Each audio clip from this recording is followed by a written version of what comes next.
There is a dress hanging in a photo studio right now that a 21-year-old is going to wear in front of more people than most of us will meet in our entire lives, and somehow, an entire country has already decided it belongs to them before she's even stepped on the court in it. It costs $140. It's not heavy. It has mesh panels the size of playing cards and a shade of blue Nike calls Old Royal.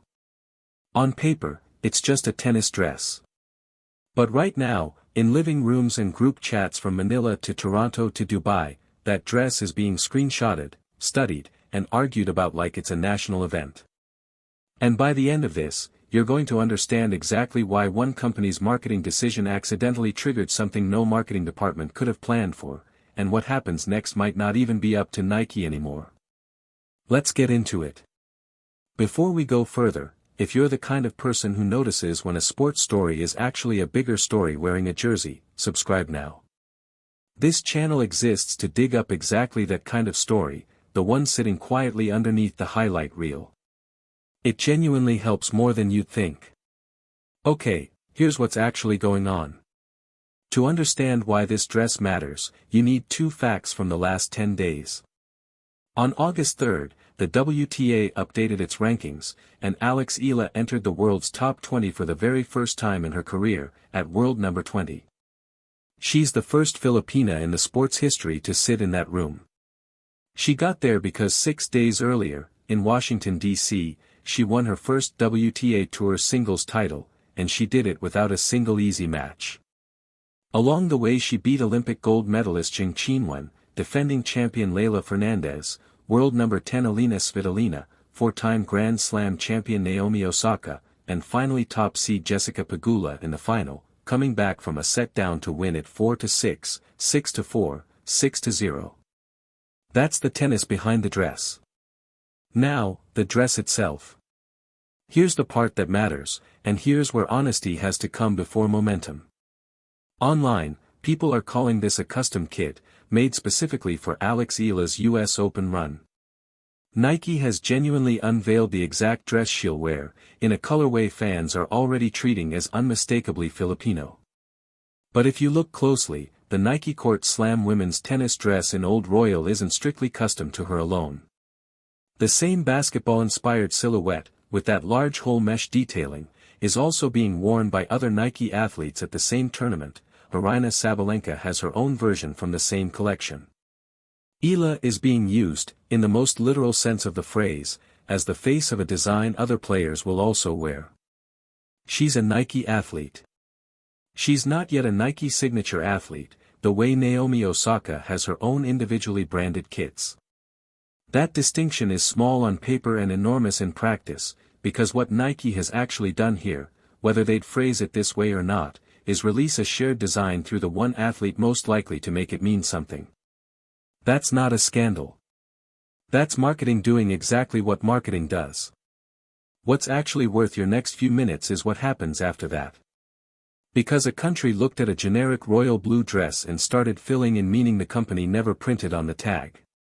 And historically, that is usually how it starts for an athlete who ends up becoming bigger than any single contract. Let's go piece by piece, because the details are where this story actually lives. The dress, Nike's product description calls it a lightweight, slam-ready piece designed to help players strike first. Royal blue body, black and white outline detailing, mesh side and back panels for ventilation, a racerback cut, striped trim tape, retailing at $140. That's the object. That's what Alex Eala will be wearing on television, in front of some of the largest audiences of her career, once the US Open begins on August 23rd. The timing, this reveal didn't land on a random date. It came the same week she debuted in the WTA Top 20. 6 days after she lifted her first tour trophy. Roughly 2.5 weeks before her next Grand Slam appearance. Companies don't stumble into windows like that by accident. Now here's the piece most people watching this don't know, and it changes how you read the whole thing. Nike's own coverage of the release has pointed out that the brand has only recently started rolling out individually branded kits for Naomi Osaka, its clearest tennis signature athlete on the women's side right now. Meanwhile, on the men's side, its highest-profile young stars have had branding teased publicly without a full signature line ever actually launching. Nike, the same company that once dressed Serena Williams and Rafael Nadal, is watching space in tennis get crowded by rivals.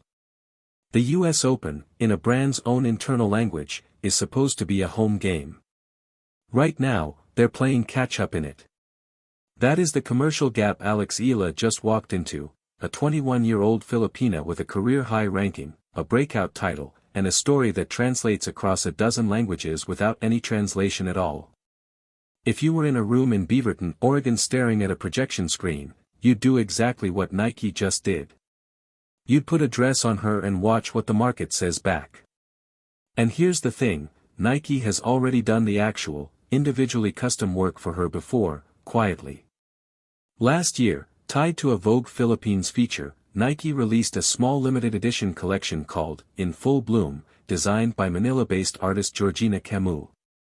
It's built around the Sampaguita, the national flower of the Philippines, rendered against a tennis court, and it traces back to a single, genuinely one-of-a-kind gift, a Sampaguita hair tie Nike Philippines made just for Eala to wear at her Wimbledon center court debut, confirmed at the time as a one-off, never sold. The wider, In Full Bloom, collection that followed, t-shirts, a tote bag, a cap, was released commercially in the Philippines and reportedly sold out quickly. So there's a real distinction worth being precise about, the hair tie was the truly exclusive piece. The collection it inspired was something fans could actually buy. Both are real. Neither is fake.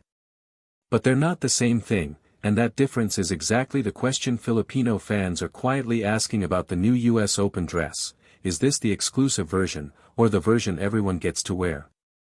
Now step back for a second, because tennis is being asked to carry a lot in this story, and it's worth remembering Eala has actually earned every bit of the weight herself. 5 matches in Washington. A 3-set comeback in the opener against Jing Qinwen after dropping the first set. A win over the defending champion. A win over a top 10 player. A win over a 4-time Grand Slam champion. Then a rain-delayed final against the tournament's top seed, coming back from a set down to close it out 6-0. Every one of those matches was contested, nobody breezed through anything. She is not being marketed into relevance here. She's being reported on because of what actually happened on the court.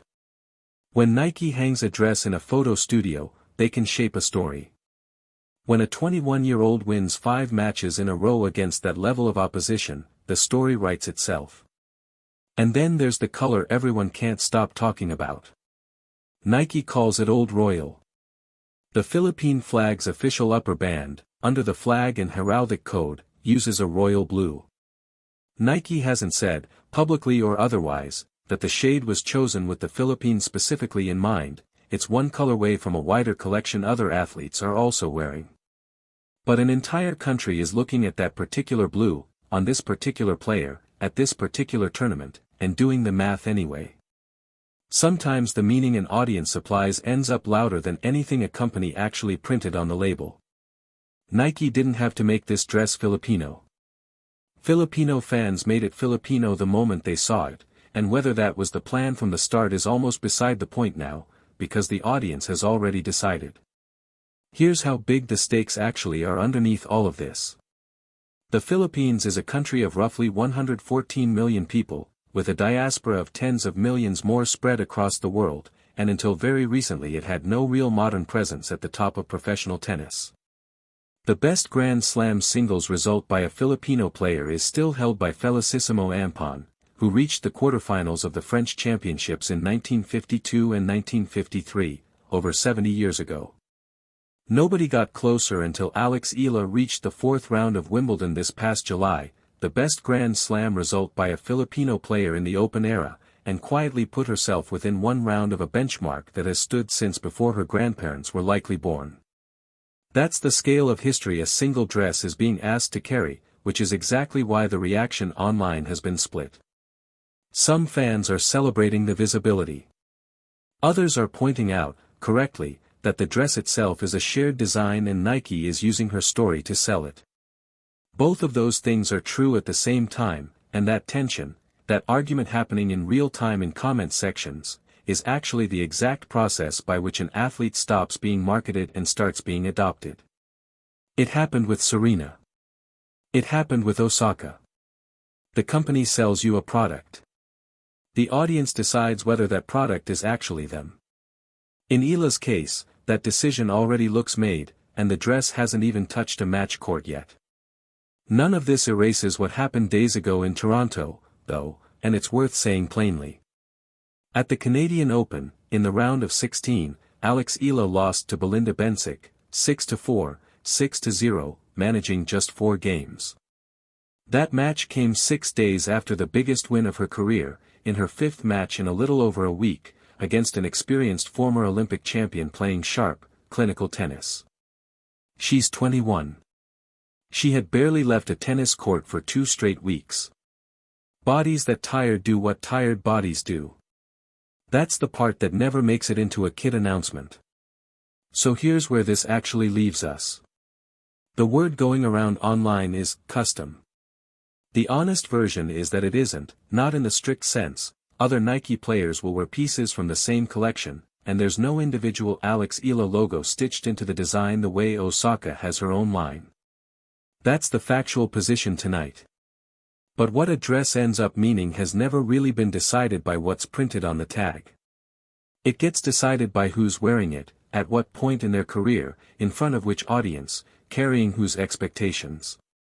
And what Alex Eala represents, walking onto a hard court in New York in a couple of weeks in Nike's old royal blue, isn't a signature line. It's something more useful than one, proof, for a country that had never really been shown it belonged in that room, that it does.